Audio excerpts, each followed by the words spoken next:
नमस्कार दोस्तों, स्वागत है आपका आपके अपने YouTube चैनल खोखर एजुकेशन पर। दोस्तों आज हम करने वाले हैं हिस्ट्री का 5वां चैप्टर महाजनपद। तो महाजनपदों का विकास 6ठी शताब्दी ईसा पूर्व में महाजनपदों का विकास कई सामाजिक, आर्थिक, सैन्य और धार्मिक कारणों से हुआ था। दोस्तों हम पीछे वैदिक सभ्यता में पढ़ चुके हैं कि आर्यों ने लोहे की खोज की थी। ठीक है, तो लोहे की खोज के कारण दोस्तों महाजनपदों का जो विकास था बहुत तेजी से हुआ था। ठीक है, तो अब विकास के कारण देख लेते हैं। कृषि, महाजनपद काल में कृषि में कई बदलाव हुए। हल्के फाल लोहे से बनने लगे जिससे जमीन को आसानी से जोता जा सकता था और इससे फसलों की पैदावार भी बढ़ी। दूसरा कारण लौह उत्पादन। पूर्वी उत्तर प्रदेश जो बिहार के अंतर्गत आता था में लौह अयस्क की भारी मात्रा में उपलब्धता के कारण लौह उत्पादन में सुधार हुआ। ठीक है, तो ये भी एक कारण था। इसके बाद दोस्तों तीसरा दोस्तों आ जाएगा व्यापार और वाणिज्य। तो बड़े राज्यों के उदय के कारण व्यापार और वाणिज्य का विकास हुआ।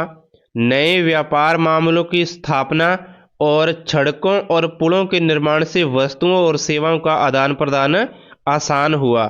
ठीक है, तो नए व्यापार मामलों की स्थापना के बाद दोस्तों सड़कों और पुलों के निर्माण से जो वस्तुओं का आदान प्रदान था दोस्तों वो और भी आसान हो गया। चौथा दोस्तों आ जाएगा राजनीतिक केंद्र पश्चिम से पूर्व में सिंधु गंगा के मैदान में आ गए। पांचवा दोस्तों आ जाएगा सैन्य। तो राजा के पास सरकारी खजाने से पोषित एक बड़ी पेशेवर सेना थी। तो लोहे की खोज के कारण दोस्तों भाले बनने लगे लोहे से, तीर कमान वगैरह लोहे से बनने लगे। ठीक है, तीरें वगैरह। तो इससे दोस्तों राजा की सेना और भी शक्तिशाली हो गई, मजबूत हो गई।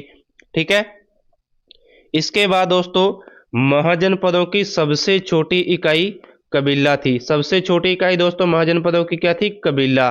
कबीले से मिलकर ग्राम, ग्राम से मिलकर जन, जन से मिलकर जनपद, जनपद से मिलकर दोस्तों बने थे महाजनपद। ठीक है, आज के समय में देखें तो दोस्तों महाजनपद क्या हो जाएंगे? देश, जनपद, राज्य, जन, जिले, ग्राम, तहसील, कबीले, ग्राम। ठीक है, तो महाजनपद का अर्थ दोस्तों देश। ठीक है, सबसे बड़ी इकाई महाजनपद, सबसे छोटी इकाई दोस्तों थी कबीला। ठीक है, इसके बाद दोस्तों तो उस समय के दोस्तों स्रोतों, साहित्यिक स्रोतों के कारण 16 महाजनपदों के बारे में हमें जानकारी मिलती है निम्नलिखित 2 ग्रंथों में। तो निम्नलिखित दोस्तों 2 ग्रंथों में बौद्ध ग्रंथ और जैन ग्रंथ। ठीक है, बौद्ध ग्रंथ के अनुसार, बौद्ध ग्रंथ दोस्तों कौन सा है? अगुंतर निकाय। अगुंतर निकाय में दोस्तों लिखा है कि महाजनपदों की संख्या 16 है। जैन ग्रंथ दोस्तों कौन सा है? भगवती सूत्र। तो उस समय के साहित्यिक स्रोतों के अनुसार दोस्तों 16 महाजनपदों के बारे में जानकारी मिलती है। तो 2 ग्रंथ दोस्तों, बौद्ध ग्रंथ के अनुसार अंगुत्तर निकाय में, जैन ग्रंथ के अनुसार भगवती सूत्र। ठीक है, तो इन 2 ग्रंथों से दोस्तों हमें पता चला कि उस समय 16 महाजनपद थे। ठीक है, इसके बाद दोस्तों तो वर्तमान 16 महाजनपदों की स्थिति। तो दोस्तों वर्तमान स्थिति के अनुसार महाजनपदों का जो विकास था कहाँ कहाँ था? तो उस समय दोस्तों उत्तर प्रदेश के अंतर्गत 8 महाजनपद थे, बिहार के अंतर्गत 3 महाजनपद थे, राजस्थान में 1 महाजनपद था, मध्य प्रदेश में 1 महाजनपद था, दक्षिण भारत में 1 महाजनपद था, भारत के बाहर 2 महाजनपद थे। तो ठीक है, ये कुल दोस्तों 16 महाजनपद थे जो सबसे ज्यादा उत्तर प्रदेश में थे। ठीक है, अगर आप स्टेट एग्जाम की तैयारी कर रहे हैं तो उसके लिए भी दोस्तों ये बहुत महत्वपूर्ण है भी। ठीक है, इसके अलावा दोस्तों 16 महाजनपद कौन कौन से थे? तो 16 महाजनपद दोस्तों थे अंग, अस्मक, अवंती, चेदी, गंधार, काशी, कंबोज, कौशल, कुरु, मगध। मगध दोस्तों सबसे शक्तिशाली महाजनपद था। ठीक है, इसके बाद मल, मत्स्य, पंचाल, सूरसेन, वज्जी, वत्स। तो ये दोस्तों 16 महाजनपद थे। आगे दोस्तों इसकी हम राजधानियों के बारे में भी पढ़ेंगे। तो अब दोस्तों आगे महाजनपद और उनकी राजधानियां।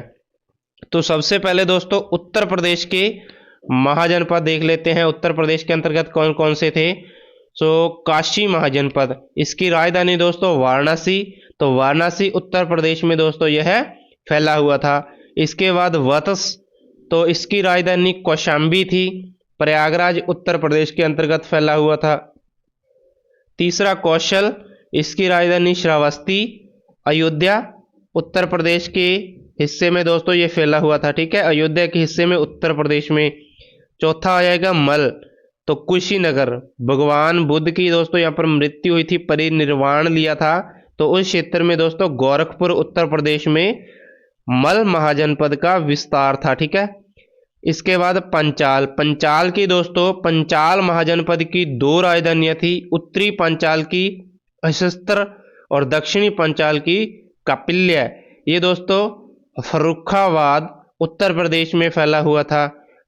छठा आ जाएगा चैदी, तो चैदी महाजनपद की राजधानी शक्तिमती थी, जो बुंदेलखंड उत्तर प्रदेश के क्षेत्र में फैला हुआ था।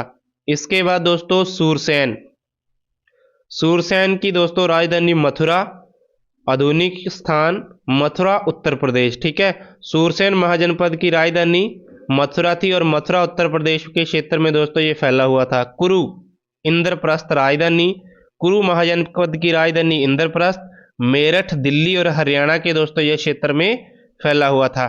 मत्स्य, ये दोस्तों एकमात्र राजस्थान का महाजनपद है, मत्स्य महाजनपद, इसकी राजधानी विराटनगर थी और जयपुर राजस्थान, जयपुर और अलवर के दोस्तों हिस्से में ये राजस्थान में फैला हुआ था।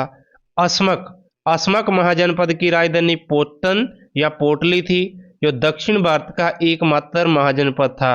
अवंती, उत्तरी अवंती, ठीक है, अवंती की भी दोस्तों दो राजधानियां थी, उत्तरी अवंती की उज्जैन और दक्षिणी अवंती की महिष्मती, ठीक है।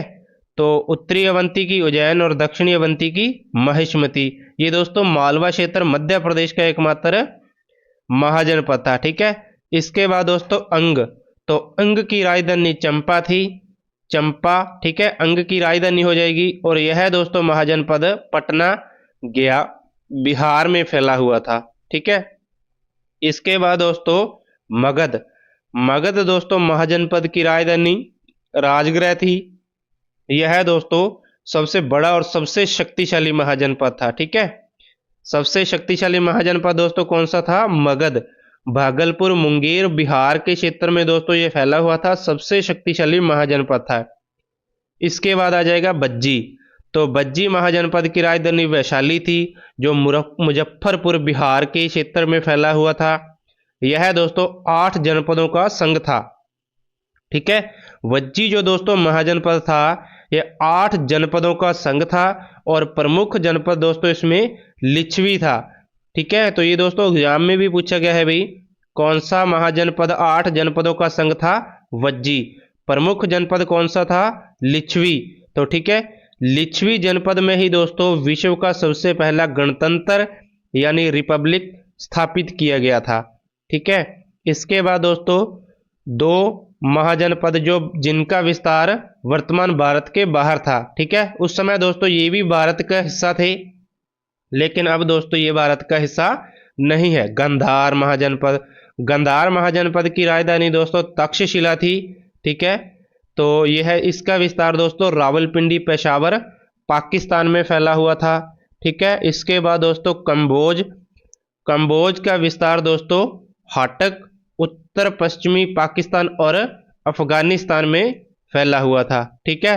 तो गांधार दोस्तों इंपॉर्टेंट है भाई। तक्षशिला उस समय दोस्तों शिक्षा का केंद्र हुआ करता था, 2 शिक्षा के केंद्र थे भाई, तक्षशिला और नालंदा। उस समय दोस्तों 2 शिक्षा के महत्वपूर्ण केंद्र थे। तो गांधार की राजधानी तक्षशिला हो जाएगी, जिसका विस्तार पाकिस्तान पेशावर रावलपिंडी में था। इसके बाद दोस्तों महाजनपद और उनकी राजधानियां, ठीक है। तो एक बार दोस्तों रिवीजन कर लेते हैं।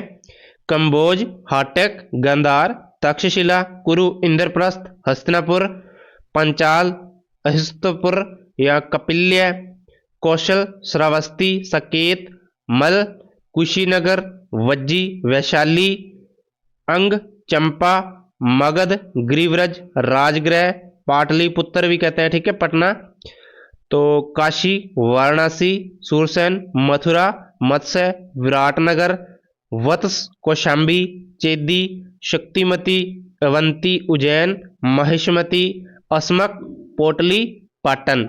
ठीक है, तो ये दोस्तों महाजनपद और उनकी राजधानियां हो गई। महाजनपदों का थ्योरी सेशन कंप्लीट हुआ। इसके बाद दोस्तों 3 क्वेश्चन है। तो पहला दोस्तों क्वेश्चन हमारा है, प्राचीन भारत में महाजनपदों की कुल संख्या कितनी थी। ठीक है, तो महाजनपदों की दोस्तों कुल संख्या कितनी थी, 16। सी राइट आंसर हो जाएगा।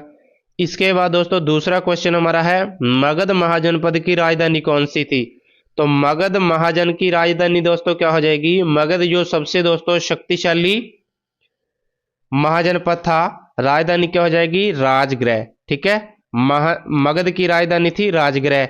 तीसरा क्वेश्चन दोस्तों, राजस्थान में एकमात्र कौन सा महाजनपद था। इस क्वेश्चन का दोस्तों आंसर आपने कमेंट बॉक्स में बताना है।